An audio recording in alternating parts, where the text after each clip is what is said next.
7 décadas desde que os manuscritos do Mar Morto foram descobertos, cerca de 80 novos fragmentos do texto antigo foram revelados ao público.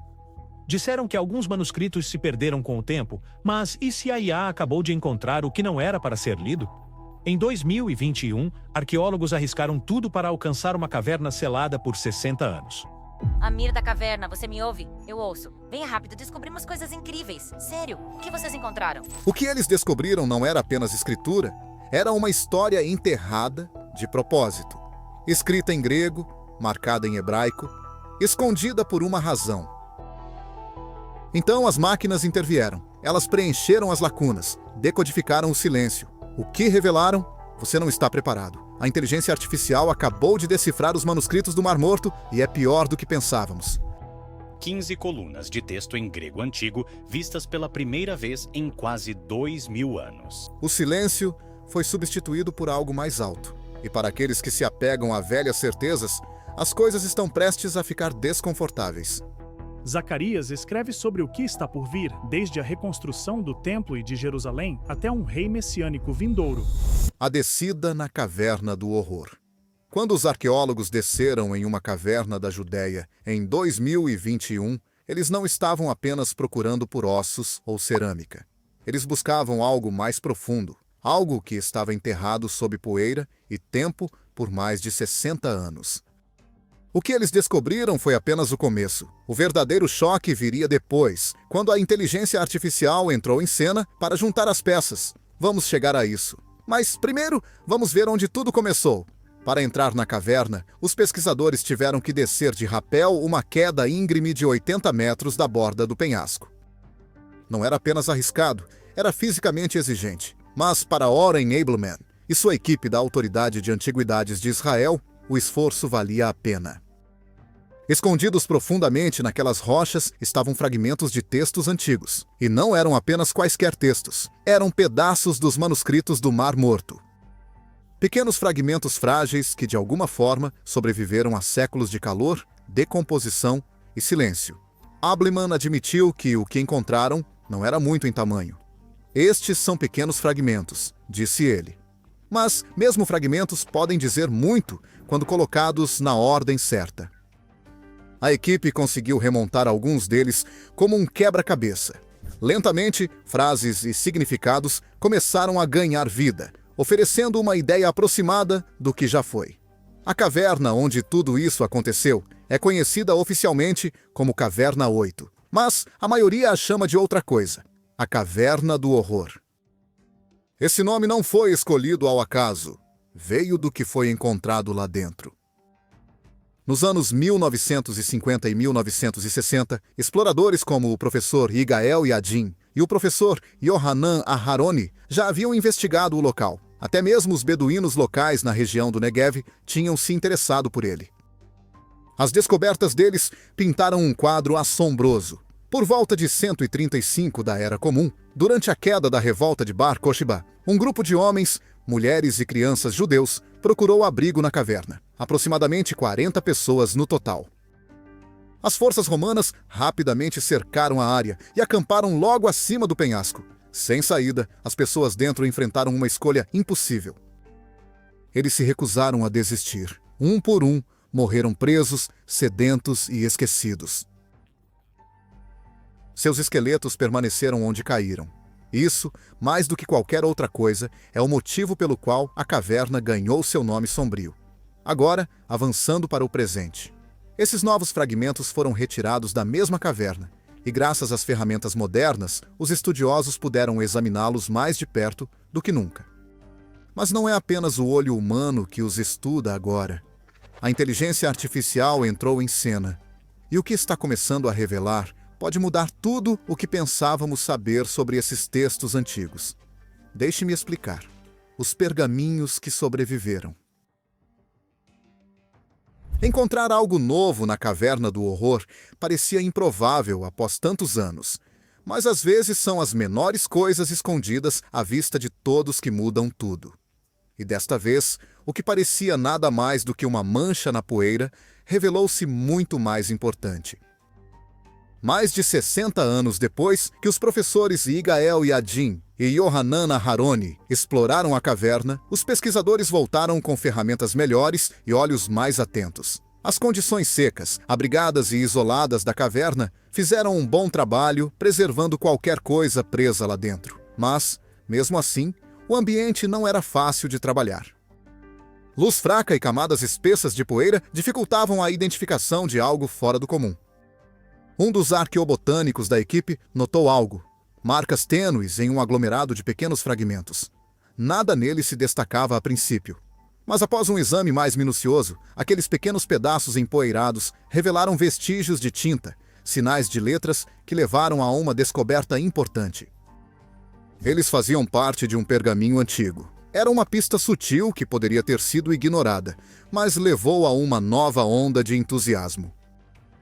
Em climas mais úmidos, esses fragmentos teriam se deteriorado além do reconhecimento. Mas nesta caverna do deserto, eles permaneceram enterrados e intocados por quase 2000 anos. A história dos manuscritos do Mar Morto remonta à década de 1940, que foi quando os primeiros fragmentos foram descobertos. A maioria desses manuscritos estava ligada a uma comunidade que vivia em Qumran. Muitos estudiosos acreditam que esse grupo era chamado de essênios. Eles eram uma seita judaica com suas próprias crenças e escritos. No entanto, essa visão ainda é debatida.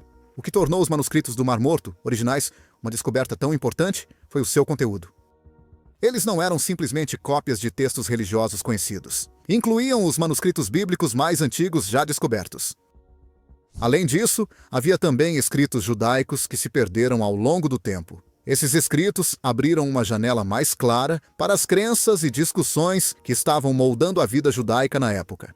Eles também ofereceram pistas sobre como o cristianismo primitivo tomou forma dentro desse mesmo mundo.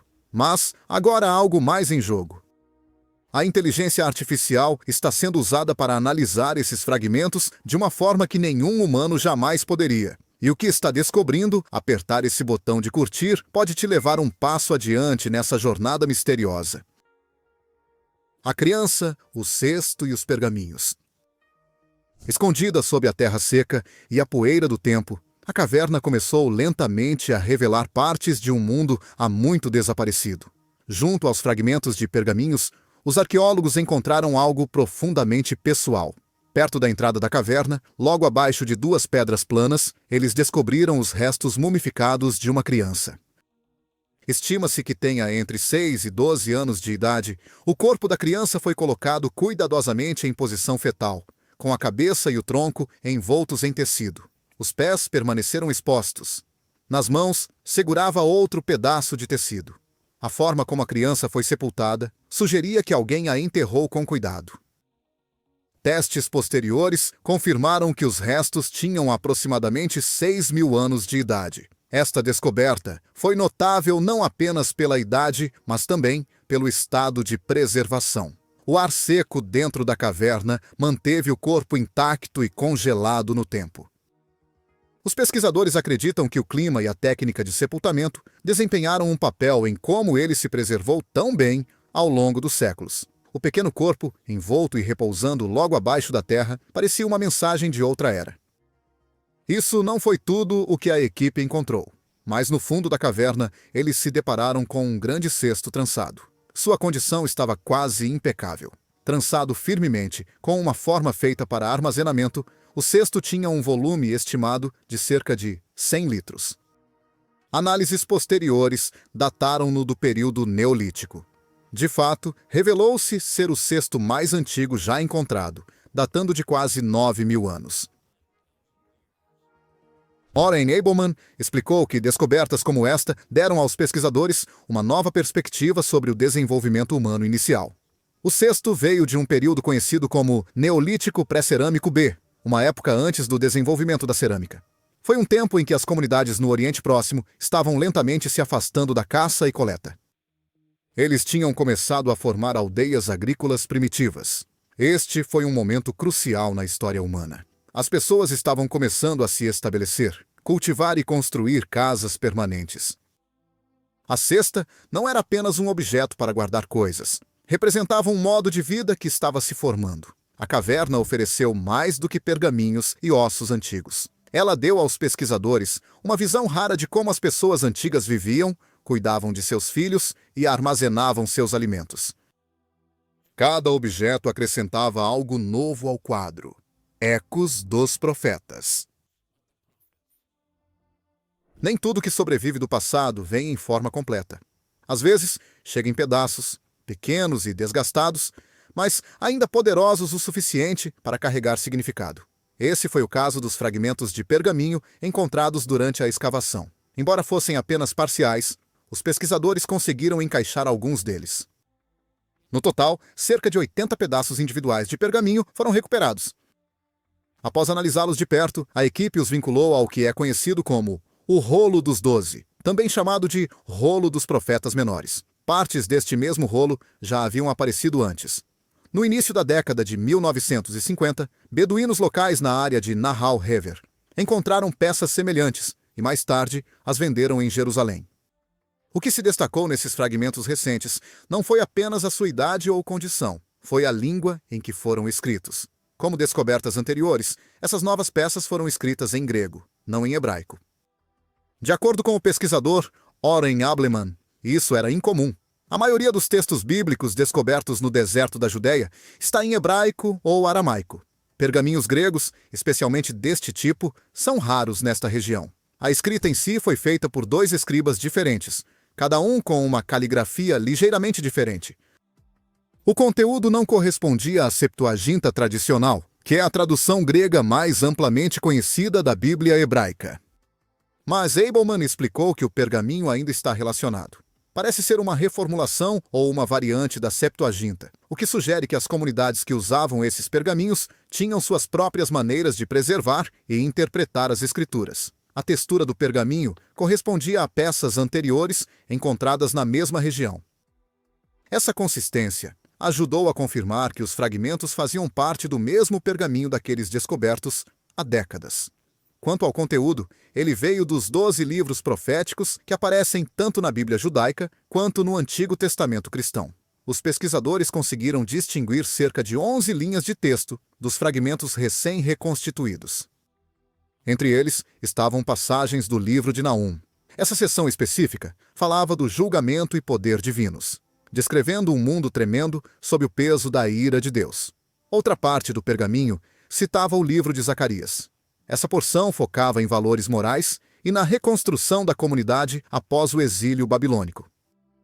Incentivava as pessoas a serem honestas e justas em seus julgamentos e a evitarem pensamentos prejudiciais ou juramentos falsos.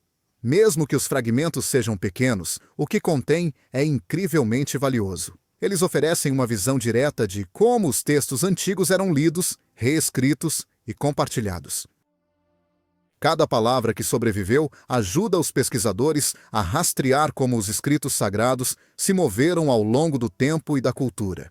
E nestes pedaços de pergaminho, há muito enterrados e quase esquecidos, encontramos uma conexão com vozes que uma vez os leram e passaram adiante, linha por linha, rolo por rolo, olhos digitais na tinta antiga. O que acontece quando você pega algo antigo e usa ferramentas modernas para trazê-lo de volta à vida? Foi exatamente isso que os pesquisadores tiveram que descobrir quando se depararam com os frágeis pedaços quebrados encontrados na Caverna do Horror. Os fragmentos não eram impressionantes à primeira vista.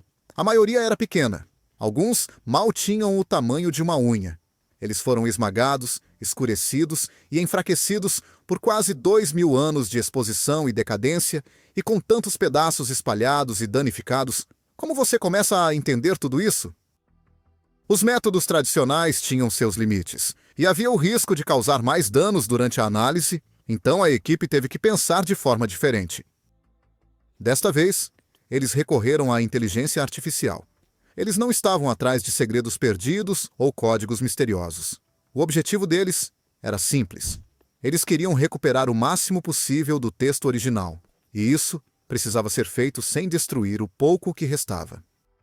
Primeiro, eles escanearam cada peça sob diferentes tipos de luz, que incluíam visível, infravermelha e ultravioleta. Isso ajudou a revelar marcas tênues. Essas marcas teriam sido impossíveis de ver a olho nu. Então veio a parte complicada. Eles usaram um tipo de software chamado Reconhecimento Óptico de Caracteres, ou OCR, mas não o tipo usado para digitalizar documentos modernos. Este sistema foi treinado para ler escrita antiga. Ele podia detectar caracteres gregos desbotados ou hebraicos antigos que quase haviam desaparecido. Cada letra foi lentamente trazida de volta ao foco, traço por traço, mas a digitalização e leitura foram apenas o começo. Uma vez digitalizados, os fragmentos foram processados por um sistema de aprendizado profundo. Esta inteligência artificial já havia sido treinada usando grandes coleções de manuscritos antigos, pergaminhos e inscrições. Não reconhecia apenas palavras. Começou a reconhecer padrões, estilos de caligrafia, layouts de pergaminhos e até tipos de tinta que se repetiam em certos fragmentos. Então, o que todos esses dados revelaram? Não profecia, mas pessoas. A inteligência artificial começou a notar que certos pergaminhos vinham do mesmo lugar. Eles compartilhavam caligrafia semelhante, estilos de costura e texturas de papiro. Isso apontava para oficinas de escribas organizadas, onde os pergaminhos eram cuidadosamente feitos e copiados. Mesmo em comunidades remotas e isoladas, havia estrutura e planejamento. E o que os olhos humanos não perceberam, a inteligência artificial captou. O que a tinta revelou, sob o texto antigo, os pergaminhos tinham algo mais pessoal a revelar. À medida que as digitalizações e os dados chegavam, algo incomum chamou a atenção dos pesquisadores. No início, eram apenas pequenos detalhes, mas quando a inteligência artificial começou a examinar os pergaminhos mais de perto, captou algo humano, algo pessoal. Como isso poderia ser possível? Estaria realmente vendo além das letras? A imagem multiespectral e o aprendizado de máquina já haviam se mostrado úteis para restaurar textos desbotados, mas agora os paleógrafos estavam vendo algo completamente diferente. Os algoritmos não estavam apenas reconhecendo palavras, estavam detectando padrões de movimento, pequenas inconsistências que sugeriam a pessoa por trás da caneta. Você já olhou para a caligrafia de alguém e soube que estavam nervosos? Essa mesma ideia se aplicava aqui. Cada traço, por menor que fosse, contava uma parte da experiência do escriba. A maneira como uma letra se inclinava para um lado ou como a tinta se acumulava no meio de uma linha revelava sinais sutis. Pressão, hesitação, ritmo irregular. Era como rastrear a mão de alguém através do tempo.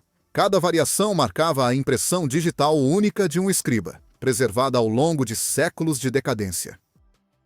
Então veio um fragmento que se recusou a passar despercebido. Era uma seção do livro de Naum.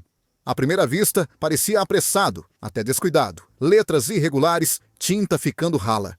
Alguns dos caracteres caíam, enquanto outros avançavam. Mas a inteligência artificial não interpretou isso como descuido. Em vez disso, notou microtremores nos traços. Esse nível de detalhe apontava para algo muito mais profundo. A pessoa que escrevia estava doente? Estava tremendo de medo ou de idade? Poderia estar se escondendo, correndo para preservar as escrituras antes que fosse tarde demais? De repente, os pergaminhos se tornaram mais do que textos antigos. Eram momentos congelados na sobrevivência. Não apenas registros religiosos, mas expressões brutas feitas por mãos que tinham algo a dizer enquanto o mundo ao seu redor desmoronava. Ninguém sabe exatamente quem escreveu aquela linha, mas a pressão de seus dedos, a tremedeira no pulso, ainda está lá. E através da tecnologia, finalmente vimos isso, rastreando os pergaminhos. Justamente quando parecia que os fragmentos haviam revelado tudo o que podiam, uma nova camada de compreensão começou a surgir, e era uma que conectava pontos através da geografia, língua e tempo. Como mencionado antes, os pesquisadores acreditavam que um único grupo, possivelmente os essênios, era responsável pelos pergaminhos, mas essa teoria começou a se desfazer quando a inteligência artificial entrou em cena. Com acesso a ferramentas poderosas que podiam detectar as menores diferenças na química da tinta, na textura do pergaminho e nos padrões de caligrafia, uma imagem maior e mais complexa começou a se formar. Os pergaminhos foram escritos não apenas em hebraico bíblico e aramaico, mas também em grego e paleo-hebraico. Este último é tipicamente reservado para nomes sagrados. Isso não era incomum por si só, mas quando esses fragmentos começaram a aparecer muito além de Qumran, em cavernas como Wadi Murabaat e a Caverna do Horror, levantou sérias questões. Por que estavam tão espalhados? Estavam todos ligados a uma única comunidade? Foi então que a análise impulsionada por inteligência artificial começou a romper suposições de longa data. À medida que as máquinas mapeavam variações linguísticas sutis e as comparavam com estilos de escrita regionais conhecidos, algo inesperado surgiu. A consistência na forma como esses pergaminhos foram preparados e copiados, apesar de sua localização dispersa, sugeria um sistema mais organizado do que se imaginava. Certos fragmentos até mostravam correções deliberadas, linhas reentintadas e costuras remendadas que pareciam apressadas, como se alguém tivesse tentado salvar o pouco que restava durante uma crise. Quem estava fazendo tudo isso e por que com tanta pressa? O que começou parecendo o trabalho de uma seita isolada, agora parecia ser o esforço de múltiplos grupos, talvez comunidades espalhadas por Jerusalém e a Galileia. Na verdade, algumas das variantes de texto encontradas nos fragmentos mais novos da Caverna do Horror não existiam na coleção de Qumran. Eles correspondiam a leituras de outros círculos judaicos mais próximos da cidade durante o período da ocupação romana. Foi isso resultado de medo, sobrevivência ou uma tentativa desesperada de manter o conhecimento vivo? Muitos estudiosos agora acreditam que isso foi um esforço coordenado para proteger textos sagrados de serem perdidos para sempre. Eles acreditavam que esse esforço de conservação ocorreu durante o caos que se seguiu à destruição do Segundo Templo. À medida que as cidades caíam e a esperança diminuía, pergaminhos eram passados de mão em mão. Alguns foram levados através do deserto, escondidos em cavernas ou até enterrados ao lado dos mortos. Imagine como deve ter sido essa jornada. Escribas arriscando tudo, mensageiros passando por linhas inimigas, guardiões selando pacotes de escrituras sob pedras. Hoje, a inteligência artificial e a arqueologia estão finalmente alcançando a coragem e a precisão por trás desses atos. Ao rastrear peculiaridades da caligrafia, composição da tinta e técnicas de pergaminho, as máquinas confirmaram o que os olhos humanos sozinhos não podiam. Isso não foi aleatório.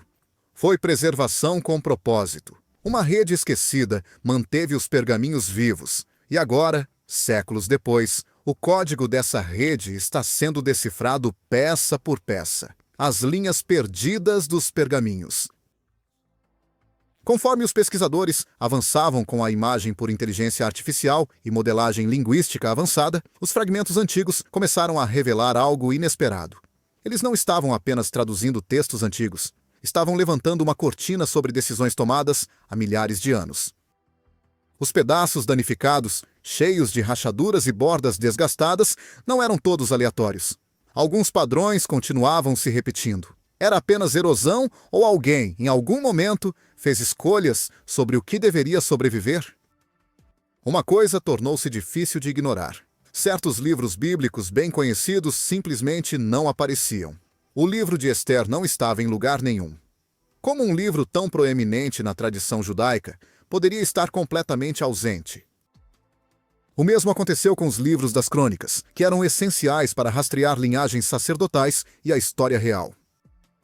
Esses textos foram esquecidos ou deixados para trás de propósito? Não parou por aí. À medida que mais fragmentos gregos eram escaneados e analisados, mais peculiaridades surgiam. Alguns versículos claramente não faziam parte da Septuaginta tradicional. Eles mencionavam eventos estranhos e personagens desconhecidos.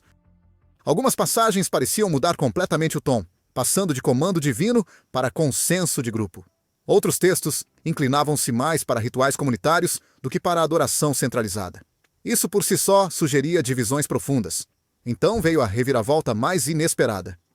Versículos que antes apontavam para promessas messiânicas foram atenuados ou completamente reformulados. Em seu lugar, havia advertências severas sobre a decadência moral, sobre a responsabilidade compartilhada em tempos difíceis. Essas pessoas estavam respondendo ao caos em tempo real? Estavam se preparando mutuamente para enfrentar um mundo já em colapso? A IA ajudou a conectar as peças. Isso não foi apenas um erro de escrita. As mudanças foram precisas, padronizadas e deliberadas. Os estilos de caligrafia entraram em conflito. As misturas de tinta variaram. O ritmo da linguagem mudou, como vozes diferentes falando através do tempo. O que começou a emergir foi um mosaico de crenças. Um pergaminho aqui, um verso ali, todos moldados por grupos concorrentes. Alguns grupos olhavam para um salvador, outros focavam na sobrevivência. Alguns queriam restaurar o passado, outros pareciam prontos para reescrevê-lo. Em vez de um movimento operando em segredo, parecia mais uma rede de pessoas espalhadas pelo deserto, todas carregando fragmentos de sua própria versão da verdade. Alguns buscavam preservar a tradição, outros a redefiniam impulsivamente. Os pergaminhos tornaram-se menos sobre instrução religiosa e mais sobre adaptação urgente.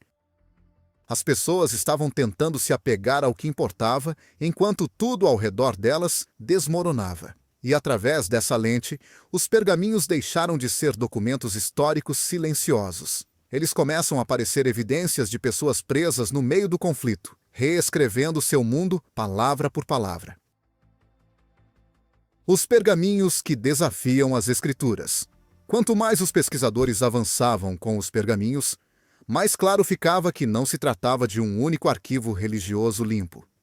Era mais como uma coleção de vozes, cada uma moldada pelo momento em que viveram. O tipo de pergaminhos encontrados, e até mesmo os que não foram, começaram a apontar em uma direção. Os textos sagrados que pensamos hoje não caíram do céu totalmente formados. Eles foram debatidos, copiados, alterados e transmitidos ao longo das gerações.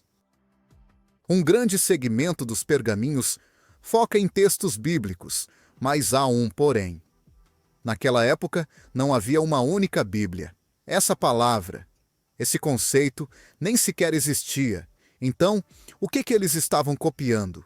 E quem decidiu o que era considerado sagrado? O que os estudiosos descobriram sugere que a Bíblia nunca foi um bloco intocável de instruções divinas. Ela foi moldada tanto pela política, pelo medo, quanto pelo mundo ao redor daqueles que a preservaram. E as edições não foram pequenas. Eles não apenas arrumaram as coisas. Alguns pergaminhos mudaram completamente o significado dos mandamentos. Outros reorganizaram eventos históricos. Certas passagens soavam como se viessem de um consenso humano em vez de autoridade divina. E quando a inteligência artificial entrou em cena para analisar milhares de fragmentos de manuscritos, alinhando-os com outras versões antigas, como a Septuaginta, o texto massorético e o Pentateuco samaritano, revelou ainda mais fissuras sob a superfície. Seções inteiras das Escrituras que muitos esperariam encontrar estavam ausentes. Livros como Ester e Crônicas, que têm importância na tradição moderna, não estavam em lugar nenhum. Por que alguém se daria ao trabalho de proteger escritos sagrados e deixaria esses de fora? Os fragmentos em língua grega acrescentaram ainda mais perguntas. À primeira vista, acreditava-se que eram traduções familiares, mas um olhar mais atento revelou passagens que ninguém jamais tinha visto antes. Algumas introduziam figuras desconhecidas e eventos misteriosos. Outros suavizaram ou alteraram mandamentos, focando mais em rituais comunitários do que na autoridade do templo. O tom também mudou. Esperanças messiânicas não foram enfatizadas. Em vez disso, alguns textos se inclinavam para a ética coletiva ou advertências apocalípticas. Poderia isso sugerir que alguns grupos estavam reescrevendo a religião conforme achavam adequado? Ou era um reflexo do caos e medo nos anos após a queda de Jerusalém? Alguns textos elevaram rituais que diferiam do convencional. Outros descreveram a criação de uma forma que parecia completamente desconhecida. Uma versão falava de um universo nascido, não da paz divina, mas do conflito entre poderes cósmicos. Isso não é algo que você esperaria encontrar no pano de fundo dos sistemas de fé atuais, mas estava lá. Os manuscritos do Mar Morto, quando analisados dessa forma, mostram algo muito mais complicado do que o arquivo religioso de um grupo. Eles são o resultado de séculos de edição, conflito e compromisso. Ideias colidiram, o poder mudou, textos foram apagados, adicionados ou reformulados dependendo de quem segurava a caneta. Não é que o sagrado estivesse ausente, é que o sagrado sempre esteve em movimento. Segredos dos textos sagrados. Até este ponto, muitos estudiosos confiavam que os manuscritos do Mar Morto confirmariam o que já estava escrito na Bíblia moderna. Mas, à medida que a pesquisa avançava, as descobertas contavam uma história mais complexa, moldada por decisões, desacordos e edições feitas ao longo dos séculos. Em vez de revelar uma mensagem fixa transmitida intocada, os pergaminhos apontaram para um processo longo e complicado. O texto sagrado, ao que parece, não nasceu perfeito. Foi moldado, às vezes lentamente, às vezes sob pressão, mas sempre por mãos humanas.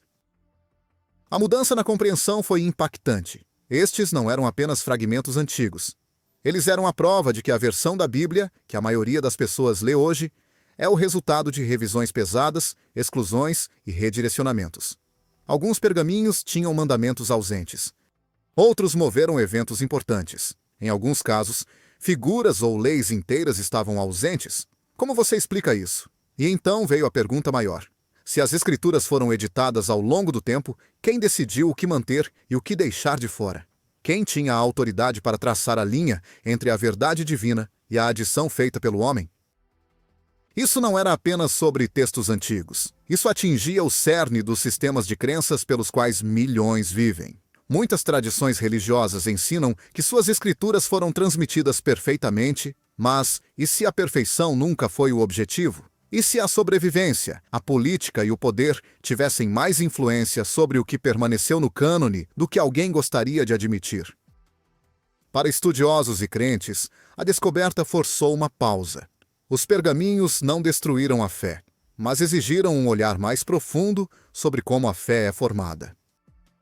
Em vez de enfraquecer o poder desses textos, alguns dizem que os tornou mais reais, mais humanos, porque quando você remove as camadas, o que resta não é apenas um livro. É um registro de luta, de mudança, de pessoas tentando manter algo sagrado enquanto vivem em tempos incertos.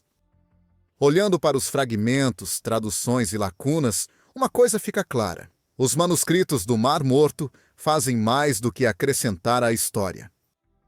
Eles nos desafiam a repensar a própria base da crença. Revelam que o que chamamos de sagrado foi moldado não apenas por profetas e escribas, mas por conflitos, sobrevivência e culturas em mudança. Não é uma perda de significado. É a descoberta de algo mais profundo, um lembrete de que a fé, assim como a linguagem, nunca está congelada no tempo. Ela cresce, se quebra e se reconstrói. E nesse constante moldar, torna-se algo não mais fraco, mas mais vivo. Se você gostou desta jornada até agora, não deixe de se inscrever no canal. Obrigado por assistir. Vejo você no próximo vídeo.